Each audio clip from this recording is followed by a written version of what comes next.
Hello friends, welcome back to our channel IT India. This video is related to AWS Solution Architect certification, and this is not just a video, this is going to be a complete series of videos which will help to prepare for the AWS Solution Architect certification exam.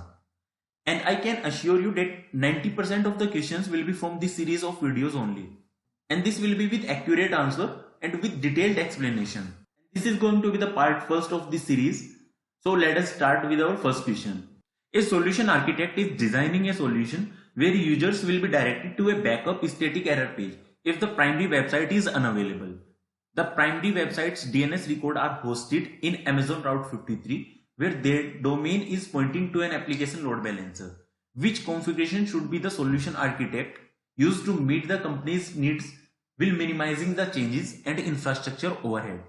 So basically, if you observe this question carefully, you will get some clue here that there should be backup static error page if the primary website is unavailable and DNS record are hosted in Route 53.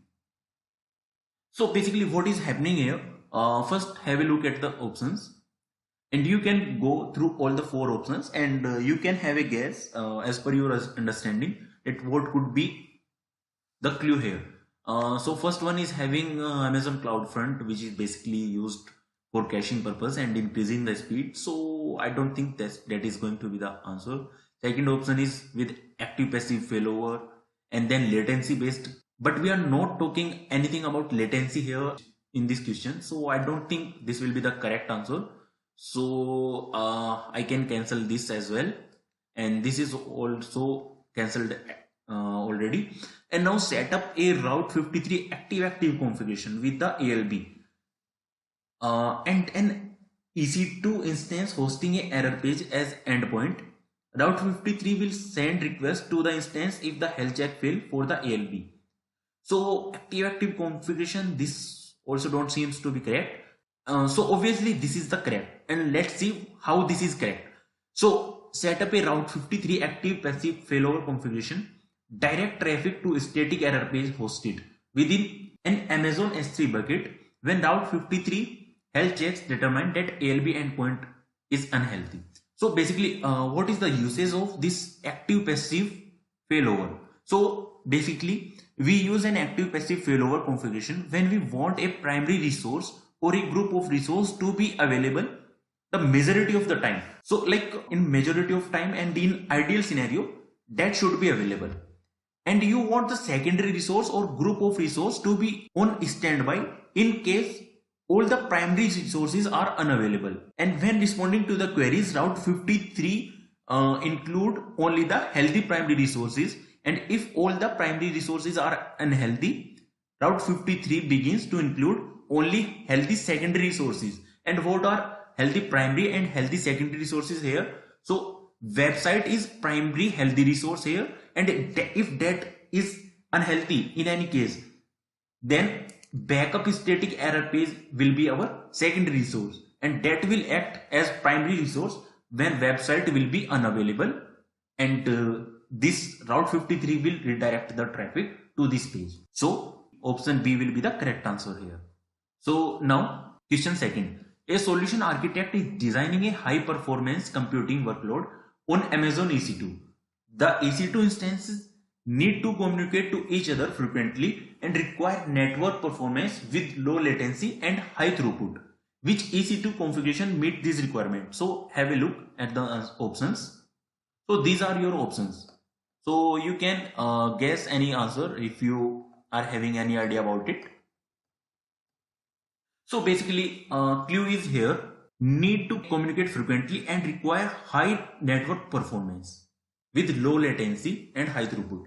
So basically whenever they need to communicate frequently and high performance is the requirement, then they should be in cluster placement, and correct answer will be A here. So cluster placement is suggested every time when network performance is the requirement in one availability zone. Spread placement are required when there is a requirement of high availability, because instances will be spread out, and if the particular location goes down, then there may be the downtime. But if spread placement is there and instances are spread out in various locations, then even if one particular location or one particular rack goes down, even then there will be availability. But what happens with cluster placement? However, there will be certainly high network performance, and they will be in one placement group. But if that placement group goes down, then all the instances will be down and it may create downtime. So that's the issue with the cluster placement. So in simple words, if you need high network performance, then go for this, and if you need high availability, then go for network placement. So this is basically for high availability. So this is the difference here, and rest of the options will be eliminated here because these are in 2 regions, so definitely they can't have that much good network performance, and it's also in spanning across multiple availability zones, so it will also not have that much good connectivity. So definitely cluster placement is the right answer here. So now question 3. A company want to host a scalable web application on AWS. The application will be accessed by users from different geographic regions of the world. Applications user will be able to download and upload unique data up to gigabytes in size. The development team want a cost-effective solution to minimize upload and download latency and maximize performance. What should a solution architect do to accomplish this? So here are your options. So basically, you can have a guess here, and after taking a pause of few seconds, I am revealing the answer. So answer is A here. So you have to use Amazon S3 with transfer acceleration to host the application here. So basically, why we use transfer acceleration? So basically, like mobile and application uploads and downloads, many customers develop mobile or web application that feature file uploads to S3. So when these applications have user data far from other destination S3 bucket, upload and download may be slow. So S3 with transfer acceleration can speed up these long distance transfer to provide user a better experience. So basically, when users are at a long distance from the S3, transfer acceleration will be used to effectively increase performance and decrease the latency in the upload and download. So clearly, A will be the answer here. So now question 4. A company is migrating from an on-premises infrastructure to AWS cloud. One of the company's application is stored file on Windows file server farm that uses distributed file replication to keep data in sync. A solution architect need to replace the file server farm. Which service should the solution architect use? So here are your options: Amazon EFS, Amazon FSx, Amazon S3, and AWS Storage Gateway. So basically what happens, Amazon FSx provide you with 2 file systems to choose: Amazon FSx for Windows file system server for business applications, and Amazon FSx for Leisure for high performance workloads. But basically Amazon FSx for Leisure is used in Linux, and Amazon FSx for Windows file server provides you fully managed, highly reliable file storage that is accessible over the industry standard server message block, that is SMB protocol. Amazon FSx is built on Windows Server and provides a rich set of administrative features that includes end user file restore, user quotas, and access control list, that is ACLs. Additionally, Amazon FSx for Windows file server support distributed file system replication, that is DFSR, that is the requirement in the question here itself, in both single AZ and multi-AZ deployment. So option B will be the correct answer here. Now question 5. A company has a legacy application that processes data in 2 parts. The secondary part of the process takes longer than the first, so the company has decided to rewrite the application as 2 microservices running on Amazon ECS that can scale independently. How should a solution architect integrate the microservices? So here are the options. So basically what is happening here, we are decoupling the application. So which AWS service is used for decoupling? So Amazon SQS is used for decoupling, and it is the best option. And S3 obviously would not be used here. And Amazon SNS is a pub sub model. Basically there will be a one publisher and many subscribers, so it will not be used here. And kinesis data stream is used for continuous data processing, and here only this option seems to be correct, and this is definitely correct here.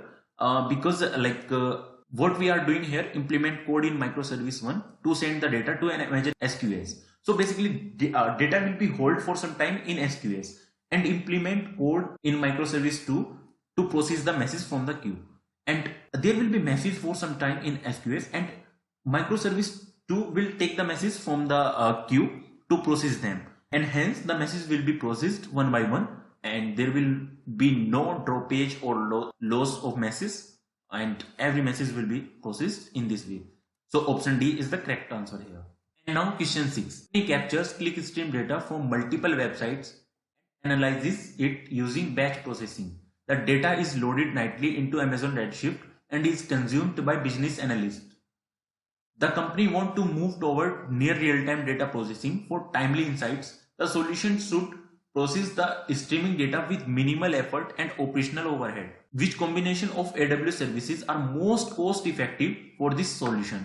So always focus on this part as well. Which effective the question is asking to you? Is it cost effective or is it performance effective, or which parameter is considered in the question? And also you can see here that we have to choose two answers. So here are your options: Amazon EC2, AWS Lambda, Amazon Kinesis data streams, Amazon Kinesis data firehose, Amazon Kinesis data analytics. So correct answer are D and E: Amazon Kinesis data firehose and Amazon Kinesis data analytics. So basically what happens, Amazon Kinesis data firehose and Amazon Kinesis data stream can be used for data streaming, and Kinesis data stream is for real time, but Kinesis data firehose is for near real time. The company want to move toward near real data processing, so Kinesis data firehose is the suitable answer for this. And most important thing in the question is which combination of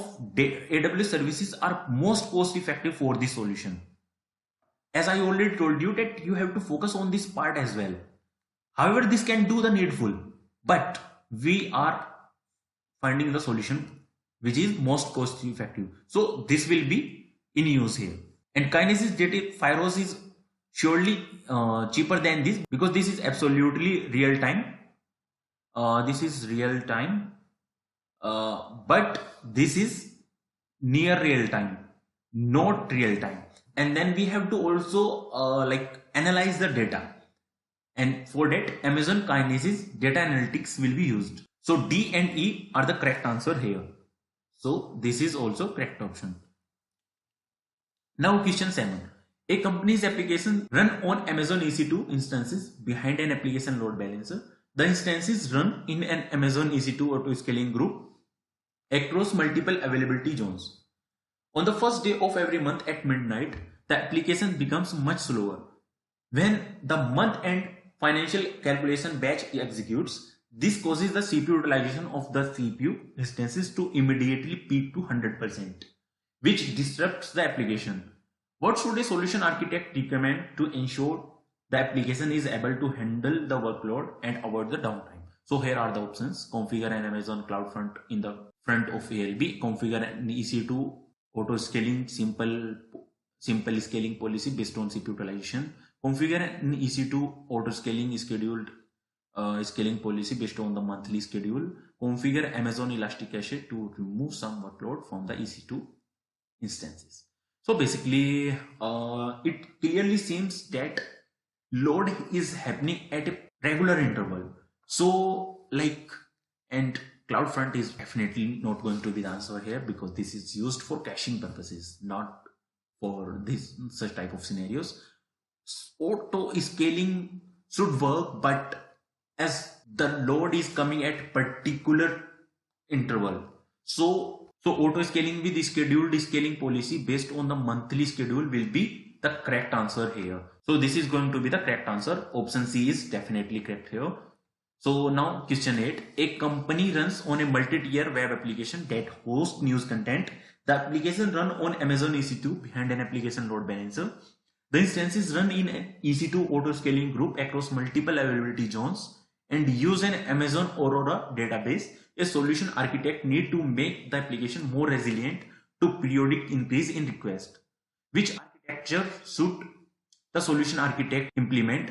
Choose the two. So here are options: add AWS Shield, Aurora Replica, AWS Direct Connect, AWS Global Accelerator, and an Amazon CloudFront distribution in front of application load balancer. So correct answer here are add Aurora replica and Amazon CloudFront distribution in front of application load balancer. So basically, if you go to the insight for this question, what will be happening here? Like we are adding Aurora replica here for offloading some read request from the main database instance, as well as for standby for failover.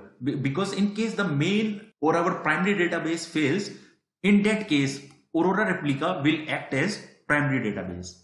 And now we are also adding CloudFront here, because CloudFront distribution in front of application load balancer will help us enabling fast content caching at the edge location nearest to the user. So it will give better experience, as it will cache the content and it will help for better experience to the users. So these two will be the correct answer here. We are done with this question as well. And now question 9.